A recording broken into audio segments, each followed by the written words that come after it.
India has an engine problem, a serious one.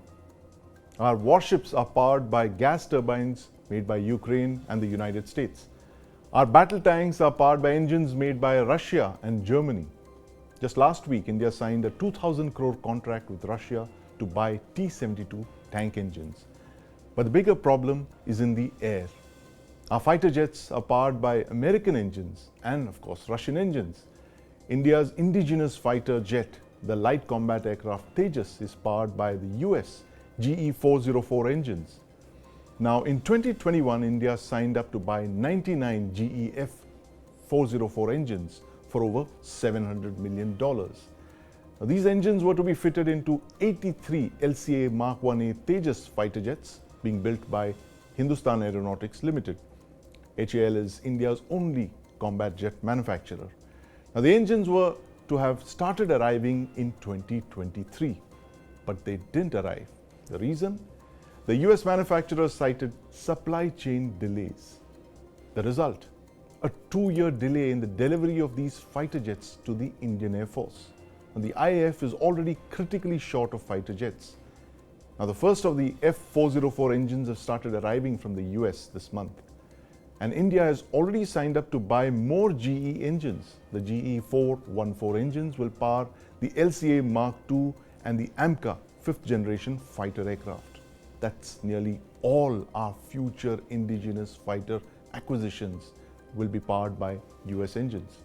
Now, needless to say that delivery timelines for all of these aircraft will be decided by the arrival of these imported engines, because we are dependent on a foreign country for these engines. Now, with all of these countries, the US, Russia, Ukraine, either in a state of war or preparing for war, it would be extremely optimistic to believe they would prioritize India's requirements over their own. What's the solution then? Well, we need to build our own engines, whether it is for tanks, for warships, or fighter jets. Of course, this is easier said than done, because engine technology is among the crown jewels of a nation's technological arsenal. No country parts with this technology very easily.